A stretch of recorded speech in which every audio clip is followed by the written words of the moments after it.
In this video, we're going to talk about what are the primary differences between an Airbnb and a pad split property. What are the target markets? What are the differences between their target tenants, and a lot more. So we're going to actually take you behind the scenes on a private membership call that we had with some members of Padsplit, and we're going to walk you through some of the questions that we had about the differences between an Airbnb and a Padsplit. And if you want to watch the whole video, we have the link actually in the descriptions below. So check that out as well. So now on to today's topic, Airbnb versus Padsplit. Any other common questions that people ask? Jake, did you have any other questions on there, or Jay? No, I mean, I think that's it. I mean, pretty much it's like it's a way to really maximize your short-term rentals, is what I see out of it. So these would be primarily operated in short-term rental markets per se. It's any market.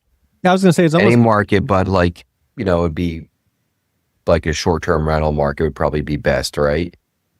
wherever it's unaffordability, and that tends to be Okay. anywhere. It's just that you have to set your expectations differently. So if you were to tell me like, oh, Cleveland, Ohio is a cheap rental market, well, if it's already a cheap rental market, how much money are you making as a long-term buy and hold investor? Right. Okay. Okay. I see that part. Well, now flip it, and instead of you making maybe for 4.2 making less than closer to $1,000, well, now if you rented by the room at $700 and you might make it 5 or 6 rooms, 700 isn't as much as 900 to 1,000 in Orlando, but it's still more than what you were making before. Right. So pad split, what I've seen a lot of trends recently is, funny enough, a lot of fix and flip people and new construction people are doing pad split because their property is just sitting. Yeah. So instead of taking a Right. loss immediately on the sale, they'll go ahead and they'll convert their property to pad split, and now rent by the room, let equity build, let the value go up. And if they wanted to sell it down the line, they could as a performant pad split, or they can just keep it in their portfolio instead of just taking that loss.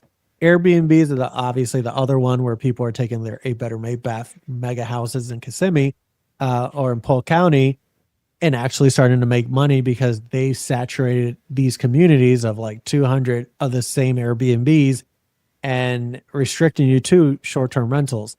So that's another one. And then people have long-term rentals. If you are tired of making $100 or $200 with your single family home, welcome in. You're going to make $1,500 to $3,000 depending on the home and how many rooms you have. And I'm talking net. Right.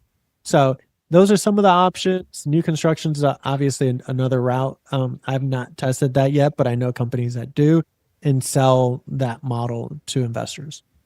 And Jake, we are definitely not in the short-term rental category. We're in the midterm to long-term. Okay. Makes sense. So Would a lot of your clients be traveling nurses or people like that, maybe per se? not exclusively. It's really people that are Yeah, there's probably a good mix. Yeah. right. Jake, if you go back to that slide they had earlier in the presentation for the Atlanta market, right? They're targeting people in the hospitality area, right? That Right. don't make a ton of Hospitality, money, healthcare.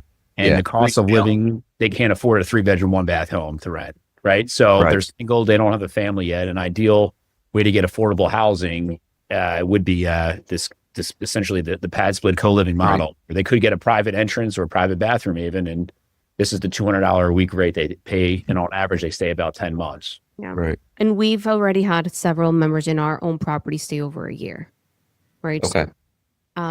That's in a nutshell how we are completely separate from short-term stays, right? Because you have like quick turnovers, 3 days. Right. They're doing it bi-weekly or yeah. Our minimum commitment is about 3 months, right? Okay. So we're already kind of completely staying away from that universe of the short-term rental space because Right. we're aiming for long-term stays, less turnover, more consistent income through that. But catering towards Right. people that live in those cities, that for them is just unaffordable with that income that they're generating.